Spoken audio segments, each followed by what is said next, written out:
And I think that's really important, that we can look at and as people in business, we can look at the superficial stuff. We can look at all the pretty stuff and think, oh, I need this. I need a website. I need this. I need that. I need the next thing. I need to be on Facebook. I need to advertise on Facebook to get clients. Well, is that going to work until you've got all the underneath stuff done? No, it's not. And so that's kind of where I want to take that story to. You can know it on a head level, but until you actually know it and get the foundations firm enough, it's never going to work. I think what you're saying, even one layer further, is the knowing that we're all putting some shiny bells on things, to be able to look below that and to really to be able to look past the masks and to see if something is right for us or not. I think about the event where we met and how, while the main event I learned so much from, I can't remember a darn thing that I learned from any of the guest speakers on that stage. All I can remember is that it felt like a pitch fest. Right? I get that these are business models. We've all been to them. It's one of the reasons that I'm taking this very hard. It doesn't have to be that way, but it can still look and feel the same. Right? Is that you don't have to make me only remember what your offer is because you've used all this neuro-linguistic programming so that the story doesn't matter. And all that matters is that I care enough to only remember what you're offering and why I need to buy it. And I don't think it needs to be that way. I don't think so. And yet I've been told that event was less of a pitch fest than most of them are. So I'm pleased I chose that one to go to. Yeah, I've been to much worse than that one. That one, actually, it wasn't that bad, but it still had that same vibe, right? But what is the most important, and what are the pieces that make me look at the other people sitting at the table being like, are you kidding me? Is that they have no awareness that these techniques are being used on them, whether or not they need it. All they do is shiny, clicky, I need it, I really do need this, and then they go buy it. And it's disheartening to be like, you didn't need that at all. I know you, and I know your business. You didn't even need what I have. I'm not like, this is not a jealousy thing, but that is not what you need right now. And you can't say that. I mean, there are people that I met in the same, and they're like, well, I need to buy this. No, wait, I need to buy this. No, wait. And it creates that anxiety level of, I need all of this. And what I wish instead was that we were all taught discernment, to be able to figure out what we need, when we need it, to say yes or say no. So one of the things, Diane, and I very much appreciate it, was like, hey, are you, based on what's been coming up, are you wanting to do the teach, or do you want to stay with that talk? I'm fine either way. I just want to give you that opportunity. And you said, well, what's the difference? What's involved? Okay, I'm going to stay where I'm at. It's like, okay, great. I didn't try to push you. I hope you don't feel like it was me being like, so you want to give me some more money, right? No, it's just like, it sounds like you want some curriculum help, but that's not the scope of this. So if you want that, we can do it over here. And if not, totally cool. Right? Totally. Okay. I'm so sick of and these poor people giving their last dollars, and I have no interest in doing that to people ever. I would not be in integrity, and I've been on the receiving end of it, and it actually makes me sick. And I think people are sick of it. I think it's changing. I think there's a big shift away from that. And so to learn to do it in a much more authentic way, where you actually, because you're not serving people if you're confusing them and making them so anxious that, that's not serving people. No. I think breakdown, frankly, that's serving yourself. Yeah, I think basically it's between service and selfish. Yes. The old paradigm is a selfish one, where you get people to buy your stuff so you make money. Service is how you make sure you deliver something that needed people better off than you found them, and you benefit on the side from that. It's changing. It has to. It has to change.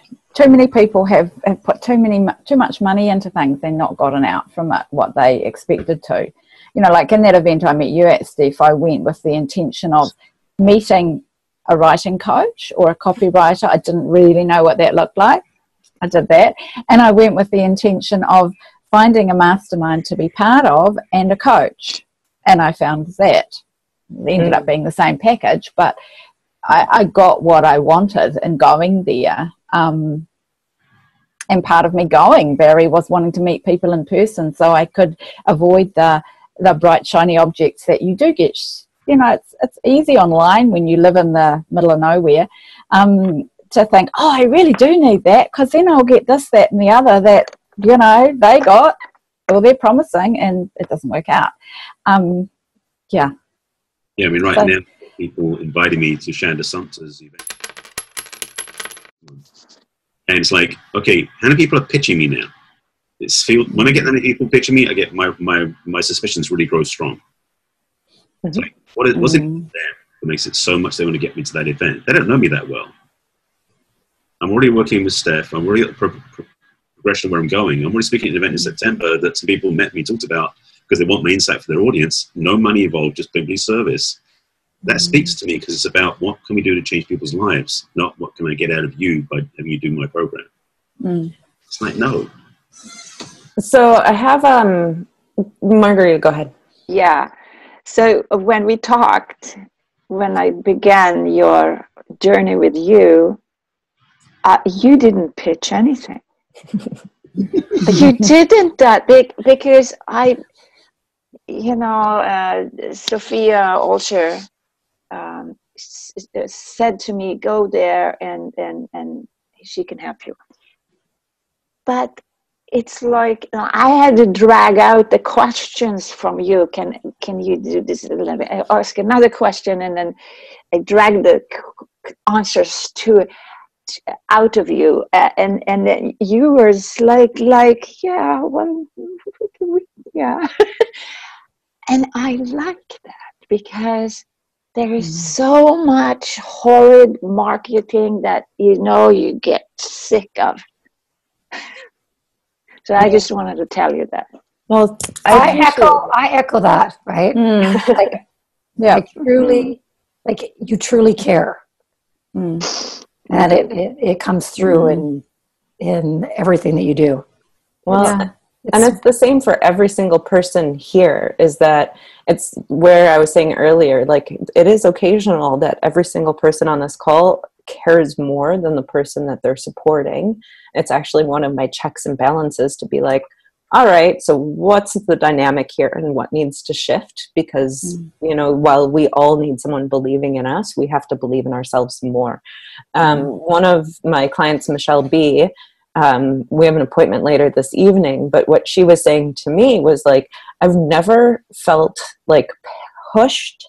I've never felt like you were going to give, like, I remember you being like, you have to come to retreat. Like, seriously, you have described 15 times that exactly what you want is what I do in retreat. Just come to retreat.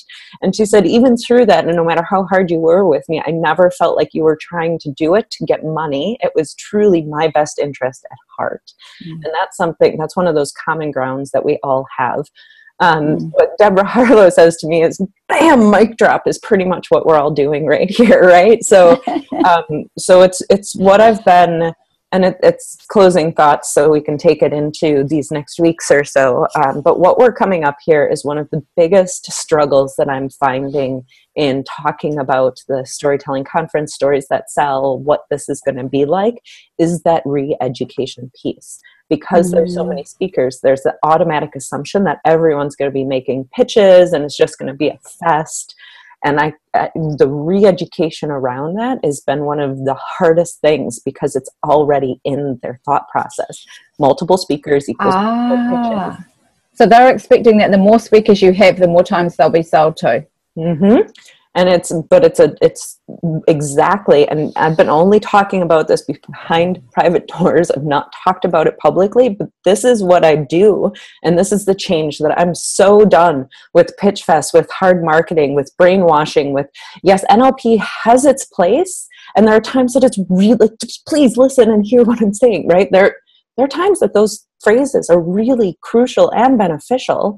And it doesn't have to be that way. That marketing model was designed for the industry, like for industry life, which is not where we are anymore. And if we as entrepreneurs don't take that stand. Don't start standing up for this not being okay, being pitched at constantly, not being able to discern if it's just pretty or if it is really good information. But how do we get below it?